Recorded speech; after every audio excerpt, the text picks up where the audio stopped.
മാധ്യമം podcast. Editorial 2025 May 22 വ്യാഴം. മധ്യപ്രദേശ് മന്ത്രിയും BJP നേതാവുമായ വിജയ് ഷാ ഓപ്പറേഷൻ സിന്ദൂറിനെ കുറിച്ച് പറഞ്ഞതിലെ കോടതി ഇടപെടലും സിന്ദൂർ ഓപ്പറേഷനുമായി ബന്ധപ്പെട്ട പ്രസ്താവനകളുടെ പേരിൽ അറസ്റ്റ് ചെയ്യപ്പെട്ട ഹരിയാനയിലെ അസോസിയേറ്റ് പ്രൊഫസർ അലി ഖാൻ മഹ്മൂദാബാദിന്റെ ജാമ്യാപേക്ഷയിലെ കോടതി ഇടപെടലും വിശകലനം ചെയ്യുകയാണ് ഇന്നത്തെ എഡിറ്റോറിയൽ. 2 കേസ് 2 ന്യായങ്ങൾ. സുപ്രീം കോടതിയിലെ 2 കേസ് നടപടികൾ കഴിഞ്ഞ ദിവസങ്ങളിൽ പ്രത്യേക ശ്രദ്ധ നേടി. മധ്യപ്രദേശ് മന്ത്രിയും BJP നേതാവുമായ വിജയ് ഷാ ഓപ്പറേഷൻ സിന്ദൂറിനെ കുറിച്ച് പറഞ്ഞതാണ് ഒന്ന്. കേണൽ സോഫിയ ഖുറേഷിയുടെ വാർത്താ സമ്മേളനങ്ങളിലെ സാന്നിധ്യത്തെക്കുറിച്ച് ഷായുടെ പരാമർശമാണ് വിവാദമായത്. ഭീകരകൃത്യത്തെ തുടർന്ന് അതിന് പ്രതികാരം ചെയ്യാൻ അവരുടെ സ്വന്തം സഹോദരിയെ തന്നെ പ്രധാനമന്ത്രി മോദി അയച്ചു എന്നായിരുന്നു പരാമർശം. വിവാദങ്ങൾക്കിടയിലും മധ്യപ്രദേശ് ഭരണകൂടം അനങ്ങാതിരുന്നപ്പോൾ ഹൈക്കോടതി തന്നെ സംസ്ഥാന പോലീസിനോട് ജനങ്ങൾക്കിടയിൽ ശത്രുതയും വിദ്വേഷവും ഉണ്ടാക്കുന്ന കുറ്റത്തിന് FIR രജിസ്റ്റർ ചെയ്യാൻ ആവശ്യപ്പെടുകയായിരുന്നു. രാജ്യത്തിന്റെ അഭിമാനം ഉയർത്തിപ്പിടിച്ച ഒരു സൈനിക ഉദ്യോഗസ്ഥയെ സ്വന്തം മന്ത്രിസഭയിലെ അംഗം ഇவ்விധം ഹീനമായി അവഹേളിച്ചിട്ടും അവിടുത്തെ മുഖ്യമന്ത്രി അതിലൊരു കുഴപ്പവും കണ്ടില്ല. എന്നു മാത്രമല്ല, അവഹേളന പരാമർശത്തെക്കുറിച്ച് വ്യാപക വിമർശനം ഉയർന്നപ്പോഴും മന്ത്രിസഭ എന്തു വേണമെന്ന ചർച്ച തുടരുകയായിരുന്നു. തങ്ങൾക്ക് വേണ്ടപ്പെട്ടവർ തെറ്റ് ചെയ്താൽ അതിനെതിരെ എന്ത് നടപടിയെടുക്കും എന്ന് ദിവസങ്ങളോളം ചർച്ച ചെയ്യും, നിയമോപദേശം തേടും. ഇതിനെല്ലാമുള്ള കടലാസ് നീക്കം ഒച്ചിഴയും വേഗത്തിലാവും. അവസാനം കണ്ണിൽ പൊടിയിടാൻ ചിലത് ചെയ്തെന്ന് വരുത്തും. പ്രതിയോഗികളാണെങ്കിലാവട്ടെ നടപടികൾ ദ്രുതഗതിയിലായിരിക്കും. ഹൈക്കോടതി ഉത്തരവനുസരിച്ച് തയ്യാറാക്കിയ FIR റദ്ദാക്കാൻ വിജയ് ഷാ സുപ്രീം കോടതിയെ സമീപിച്ചപ്പോൾ ആ ബെഞ്ചിൽ നിന്നുമുണ്ടായി ശകാരം. അതിൽ രാഷ്ട്രീയം കാണാൻ വിസമ്മതിച്ച കോടതി നടപടികളിൽ കർക്കശ നിലപാട് തുടർന്നു. തൽക്കാലം അറസ്റ്റിൽ നിന്ന് ഒഴിവാക്കിയെങ്കിലും ഗൗരവതരമായ അന്വേഷണത്തിന് ഇതര സംസ്ഥാനങ്ങളിലെ 3 മുതിർന്ന IPS ഉദ്യോഗസ്ഥരുടെ പ്രത്യേക സംഘത്തെ നിയമിക്കാൻ സംസ്ഥാന സർക്കാരിനോട് ആവശ്യപ്പെട്ടു. അതിൽ ഒരംഗം സ്ത്രീ ആയിരിക്കണം. ഇതിനകം നിയോഗിക്കപ്പെട്ട സംഘം ഈ മാസം 28-നകം റിപ്പോർട്ട് സമർപ്പിക്കണം. ഉന്നത കോടതികളുടെ സമയോചിത ഇടപെടലുണ്ടായതുകൊണ്ട് മാത്രം ഇതിങ്ങനെയൊക്കെ ആയെന്ന് പറയാം. അപ്പോഴും വിജയ് ഷാ മന്ത്രിയായി തുടരുന്നു.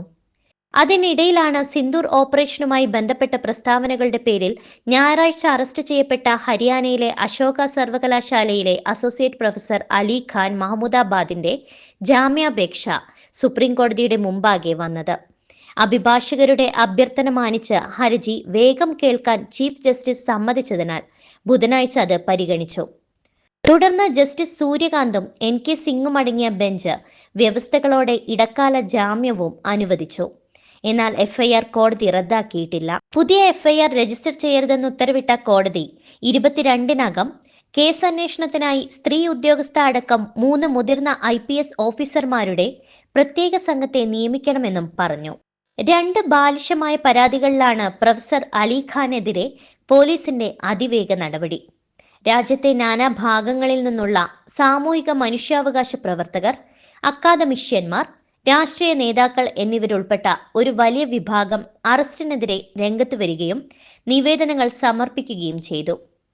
ആരോപണങ്ങൾ 2 സമൂഹ മാധ്യമ പോസ്റ്റുകളെ ആധാരമാക്കിയായിരുന്നു. ഒരു വിധത്തിലും കലാപമോ കുഴപ്പമോ ഉണ്ടാക്കേണ്ടവയല്ല ഇവയൊന്നും. എന്നാൽ പ്രസ്തുത പോസ്റ്റ് സൈനിക സേവനം അനുഷ്ഠിക്കുന്ന സ്ത്രീകൾക്ക് അപമാനകരമാണെന്നും സർക്കാരിൽ ദുരുദ്ദേശം കൽപ്പിച്ചിരിക്കുകയാണെന്നുമാണ് ഹരിയാന BJP യുവമോർച്ച ജനറൽ സെക്രട്ടറിയും സംസ്ഥാന വനിതാ കമ്മീഷൻ ചെയർപേഴ്സൺ രേണു ഭാട്ടിയയും പരാതിയിൽ ആരോപിച്ചത്. ഈ പരാതികളിന്മേൽ പോലീസ് എടുത്ത കേസുകളോ രാജ്യത്തിന്റെ പരമാധികാരത്തെയും അഖണ്ഡതയെയും അപകടത്തിലാക്കുന്നു, ജനങ്ങൾക്കിടയിൽ ശത്രുത ഉണ്ടാക്കുന്നു എന്നൊക്കെ പറഞ്ഞു.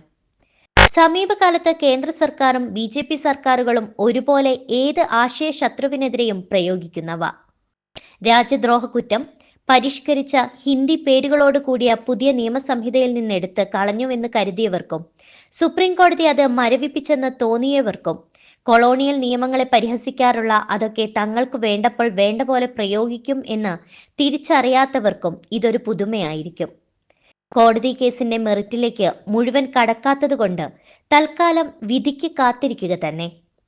ഏതായാലും ഒരു വശത്ത് വ്യക്തമായും പ്രകോപനപരവും വിധ്വംസകവുമായ അഭിപ്രായ പ്രകടനങ്ങൾ നടത്തിയ ഒരു മന്ത്രിക്കെതിരെ നടപടിയെടുപ്പിക്കാൻ പരമോന്നത കോടതിയെ സമീപിക്കേണ്ടിയും കോടതിക്ക് തന്നെ യത്നിക്കേണ്ടിയും വരുന്നു. മറുവശത്ത് കേട്ടാൽ കുഴപ്പമുള്ളതായി തോന്നാത്ത പ്രസ്താവനകളുടെ പേരിൽ ഭൂരിപക്ഷ കോറസിൽ നിന്ന് അല്പം വ്യതിചലിക്കുന്നെന്ന് ഭരണവർഗത്തിന് തോന്നിയ ഒരൊറ്റ കാരണത്താൽ ഒരു രാഷ്ട്രീയ ചിന്തകന് ജാമ്യം തേടി അതേ കോടതിയിൽ അപേക്ഷിക്കേണ്ടി വരുന്നു. മാധ്യമം പോഡ്കാസ്റ്റ്.